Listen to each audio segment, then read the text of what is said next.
Hola chicos, bienvenidos a MediVideo. El día de hoy vamos a hablar de la fisiopatología del EPOC. El EPOC o enfermedad pulmonar obstructiva crónica se va a definir por los tres ítems, cualquiera de ellos que estén presentes en un paciente. El enfisema, primero, es la destrucción de la pared alveolar y el ensanchamiento de los mismos. La bronquitis crónica, que va a causar una tos crónica productiva, y una bronquiolitis crónica que va a causar el estrechamiento de los bronquiolos. La aparición de esta enfermedad va a estar vinculada al consumo de cigarrillo, de combustibles provenientes de biomasas, como lo son la quema de madera, de estiércol o demás biomasas y algunos contaminantes del aire. En esta enfermedad vamos a encontrar tres cambios estructurales. El primero es el rompimiento de las paredes alveolares que va a causar el enfisema. El segundo es la disminución del radio de las vías aéreas presentes en la bronquitis crónica. Y el tercero es la infiltración de células inmunológicas que pueden formar folículos en el tracto respiratorio. Esto va a causar también una disminución del calibre de las vías aéreas. Ya entrando en la fisiopatología en sí, tenemos estos ítems, los cuales vamos a ir desglosando poco a poco.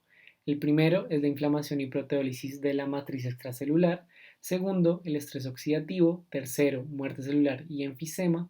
Cuarto, los cambios en las vías respiratorias. Quinto, la obstrucción. Y por último, la hiperinsuflación de los pulmones. Entonces, en cuanto a la inflamación y proteólisis de la MEC, vamos a encontrar que el humo del cigarrillo o cualquiera de los otros desencadenantes que les mencioné anteriormente van a ser sensados por los Toll-like receptors tipo 2 o tipo 4.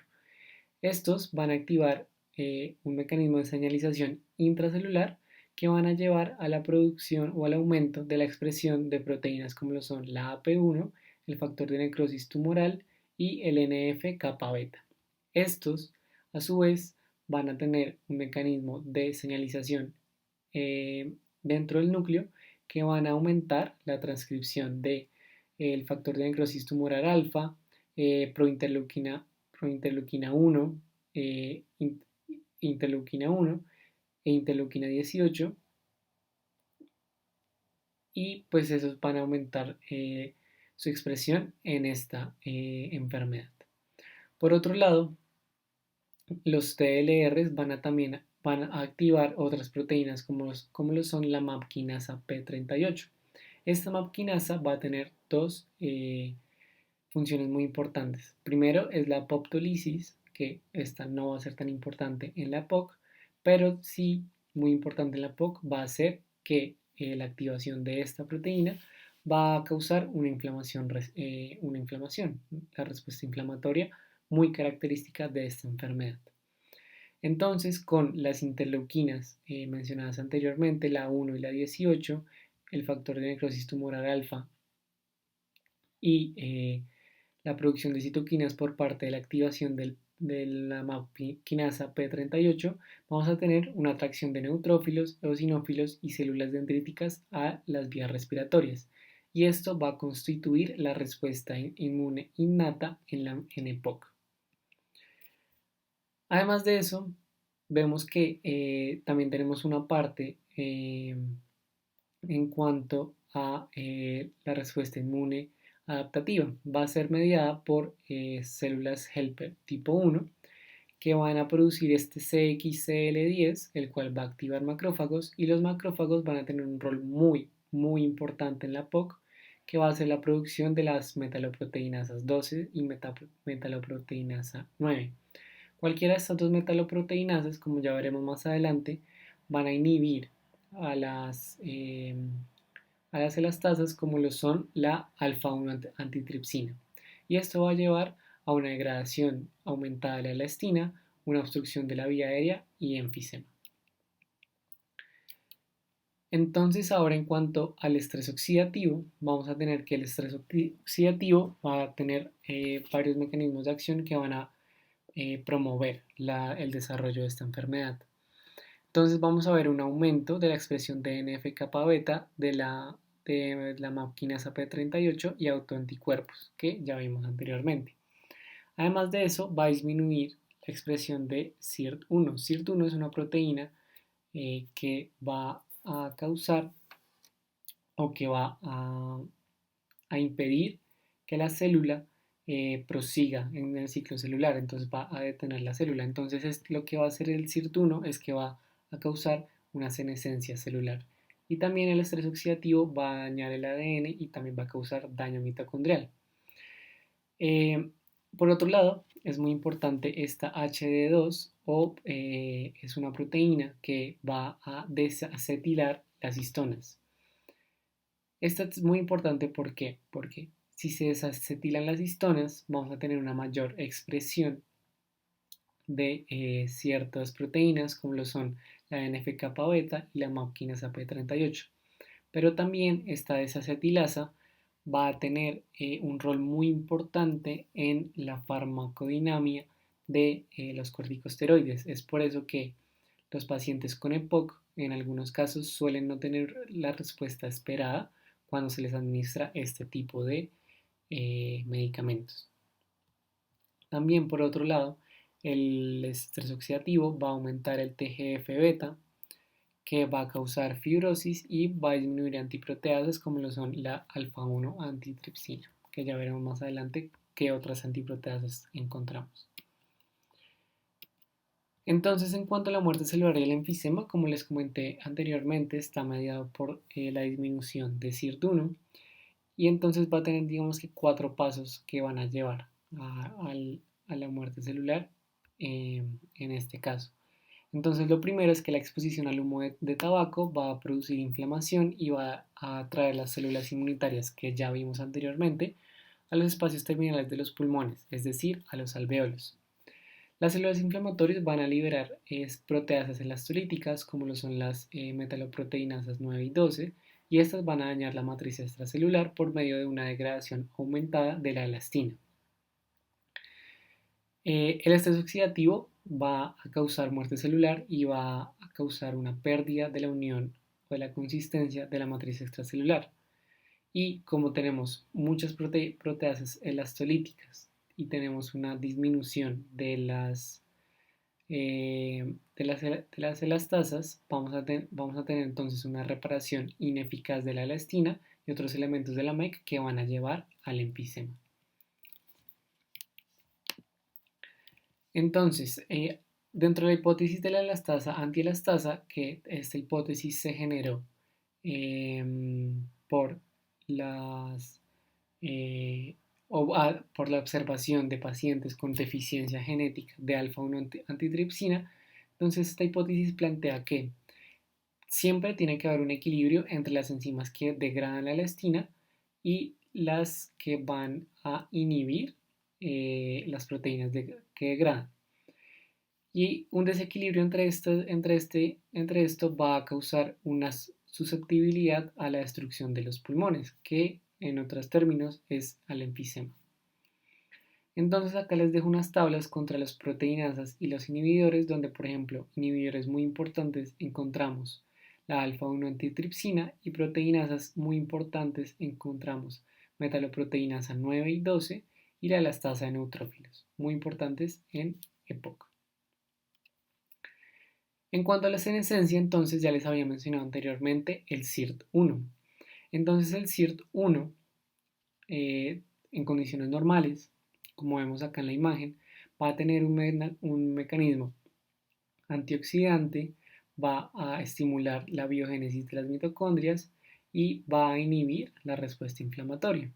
Sin embargo, cuando vemos una disminución de la expresión de SIRT1 por el estrés oxidativo, entonces vamos a ver que va a haber un aumento de la respuesta inflamatoria por parte del factor de necrosis tumoral alfa e interleuquina 1.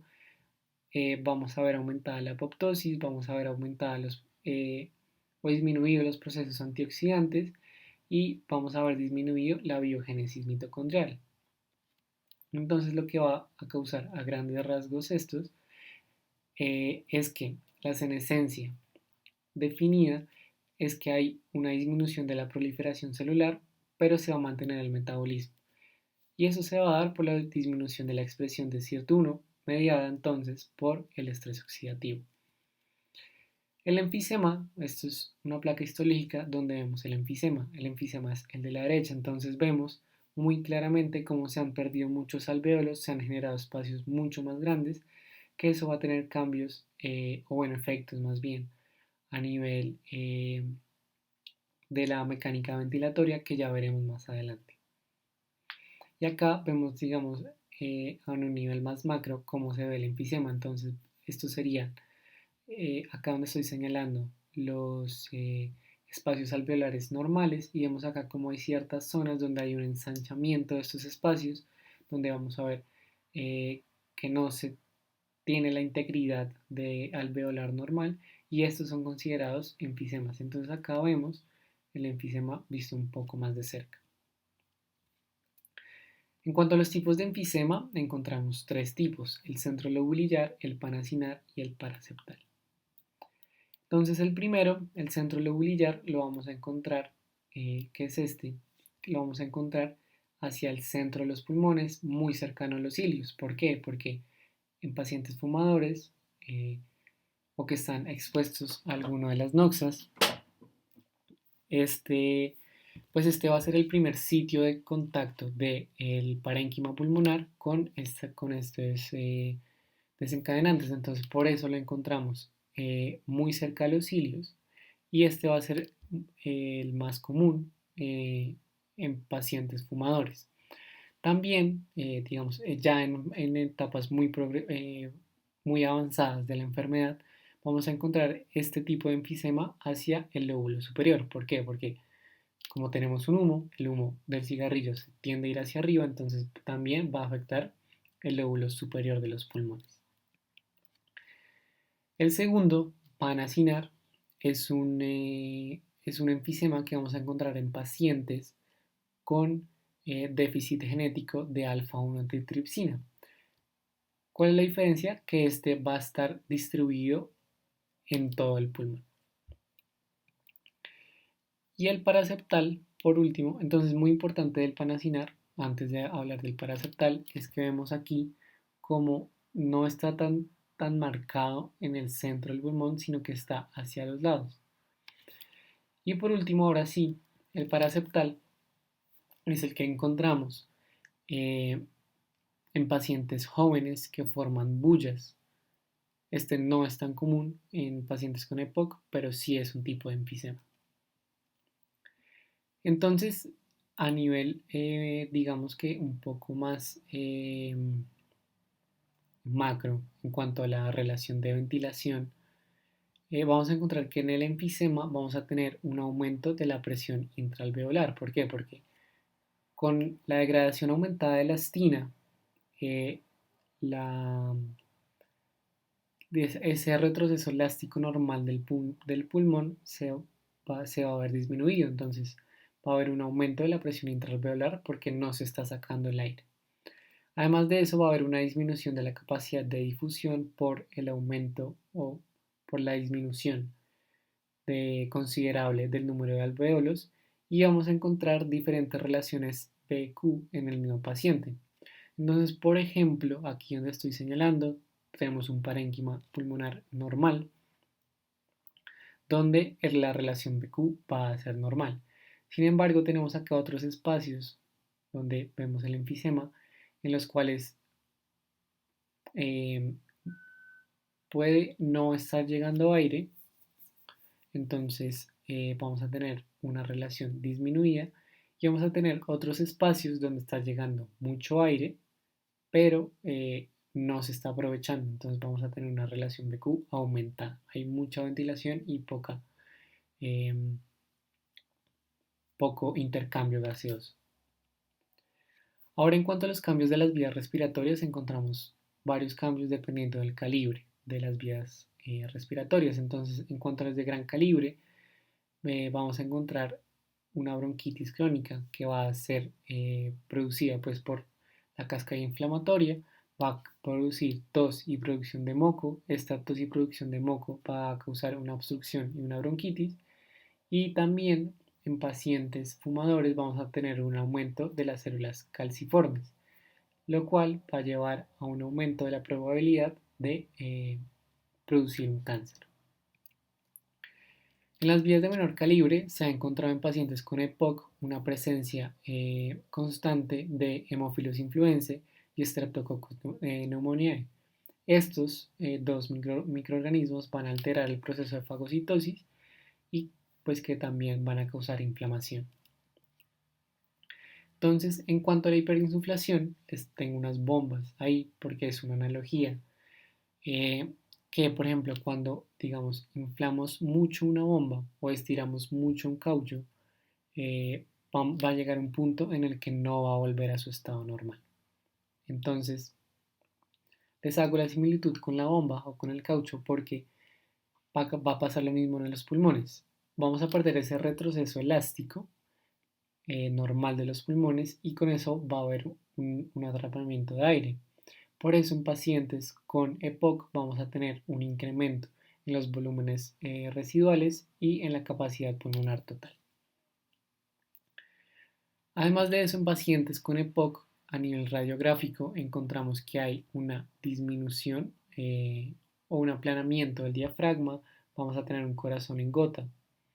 ¿Por qué? Porque con este atrapamiento de aire vamos a aumentar el volumen de los pulmones y esto va a oprimir el diafragma hacia abajo.